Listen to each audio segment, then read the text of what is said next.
ইংল্যান্ডে গিয়ে তোমার সঙ্গে দেখা করি সে উপায় আমার নেই। চিঠিপত্রের মাধ্যমে যোগাযোগের ইচ্ছে হয়, কিন্তু ইংরেজ কোম্পানি আমার উপর ক্ষুধার্ত শকুনের মতো নজর রেখেছে, যেন আমি ওদের হাতে বন্দী। আমার আত্মমর্যাদার পক্ষে তা কতখানি অপমানজনক তুমি নিশ্চয়ই বুঝতে পারছো। এই যন্ত্রণা আমায় পুড়ে পুড়ে খাই বাবা। ছেলেবেলায় তুমি ছিলে আমার মানবতার প্রতীক। শুনেছি তুমি এখন ব্রিটিশ পার্লামেন্টের সদস্য। এই চিঠি আমি অত্যন্ত গোপনে তোমার কাছে পাঠাচ্ছি, সঙ্গে পাঠাচ্ছি কোম্পানির অমানবিকতার বেশ কিছু প্রমাণ।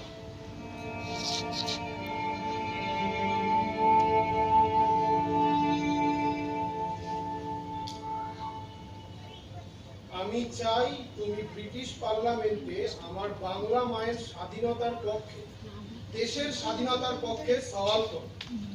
ইংরেজ হয়েও মুক্ত করো এক মানব জাতি। আমাদের দেশের ইতিহাস শাসক হিসাবে নয়, মানবতার প্রতীক রূপে তোমাকে মনে রাখবে। ইতি বন্ধুবর পুতুল নবাব হুমায়ুন শাহ।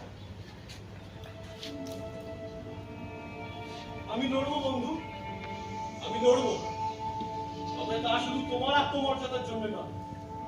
এই ব্রিটিশ জাতি নিজেদের খুব সভ্য বলে দাবি করে, কিন্তু তাদের এই সভ্যতার আড়ালে লুকিয়ে থাকা এই কদর্য মুখের মুখোশটাকে আমি টেনে ছিঁড়ে নগ্ন করে ফেলতে চাই।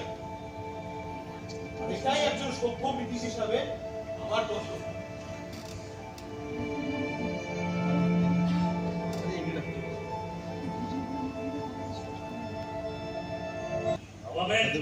শুধুই কবিতার কথা, গঙ্গার জলে স্বাধীনতা কোথায় কোথায় লুকিয়ে রেখেছে পার্লামেন্টের চিঠির প্রমাণ?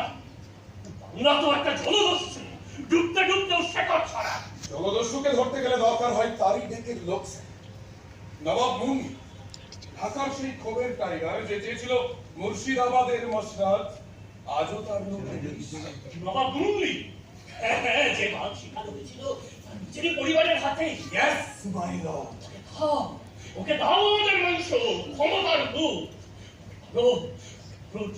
সাজিয়ে রেখেছি মুর্শিদাবাদের সিংহাসন।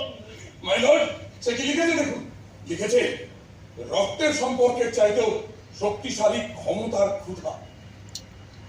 ওকে দিয়ে খেলবো আমাদের আসল খেলা। নবাব মুঙ্গি আমাদের হয়ে মিথ্যা সাক্ষী দেবে ব্রিটিশ পার্লামেন্টে এবং লিখে পাঠাবে নবাব হুমায়ুন যে একজন ভোগী, তার অত্যধিক বিলাস বাসনে তিনি অহেতুক অর্থ ব্যয় করছেন এবং জমিদারদের জন্য জমিদারদের সঙ্গে খারাপ আচরণ করেন। তোমার তুলনা তুমি নিজেই লিখে গিয়ে বলো। এর জন্য আমরা লিখেছি ঢাকার জমিদারি, নীলকুঠির পাশে 500 বিঘা জমি। এই নেশা, এটাই তো বাংলার রক্তের দাম। Yes, my lord, একেবারে সঠিক নিশানায় তীর ছুঁড়েছেন। এরপর জমিদারি সনদে সোনার মুদ্রার ছাপ বসবে আর মুঙ্গলি সাহেব হবেন রায় বাহাদুর। তার মানে আমাদের হাতের পুতুল। ওলফিট সাহেবের জয়। বলো কি সংবাদ? হুজুর, ঢাকা থেকে সংবাদ, মোগলি সাহেব বজ্রে চড়ে কাল রাতেই আসছেন। বললেন ব্রিটিশদের বন্ধুত্ব চাই, কিন্তু দাম দিতে হবে। আচ্ছা ঠিক আছে, তুমি যাও। সময় এসেছে ভাই লর্ড। নবাব মুঙ্গির পালকি আসবে এই বৃষ্টির মধ্যেই, আর আমরাও প্রস্তুত থাকবো তাকে স্বাগত জানাতে। তারপর সোনার খাঁচায় বন্দি করা হবে হিংস্র শাবককে। বৃষ্টির সামনেই সবাই দেখবে বাংলার শেষ নবাবের পতন। আর মুঙ্গি, সে থাকবে ইতিহাসের পাতায় সে কিনা নিজের ছায়াকেও বিক্রি করেছিল।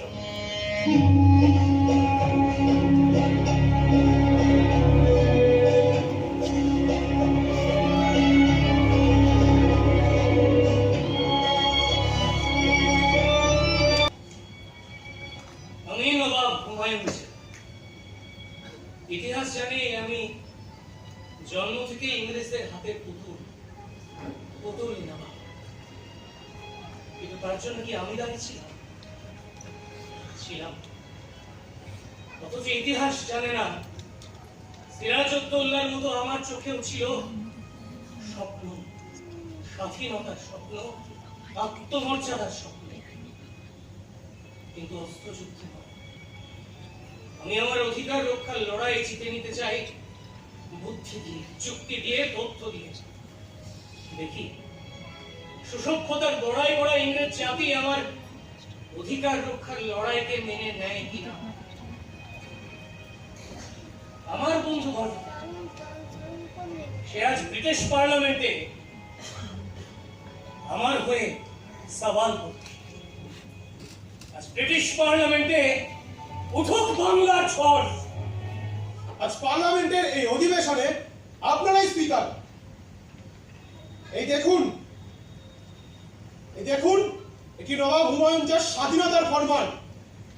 এই কাগজটি সত্য কিন্তু এর কালি মিথ্যা, কারণ এর প্রতিটি শব্দে জমেছে ব্রিটিশ ইস্ট ইন্ডিয়া কোম্পানির রক্ত কলমের ছাপ। এ তো শিকল যা পরানো রয়েছে বাংলার কবজিতে, স্বাধীনতা নামক এক মরীচিকা। মিস্টার গর্ডন, আপনি তো জানেন ভালো শিকারীর কুকুর কোনোদিনও ক্ষুধার্ত থাকে না, আর কোম্পানি হলো সেই কুকুর যার পেট ভরলে ভরবে ব্রিটিশ সাম্রাজ্যের পেট। মিস্টার ম্যানিমোর, আমি আপনাকে এক তর্কযুদ্ধ আহ্বান জানাচ্ছি। Let it be hour dual.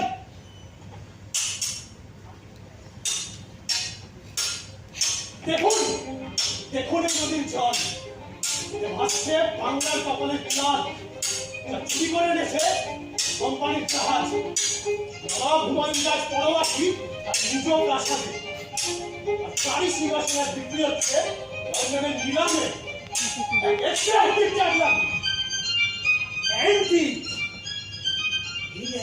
তো ব্রিটেনের প্রাণ।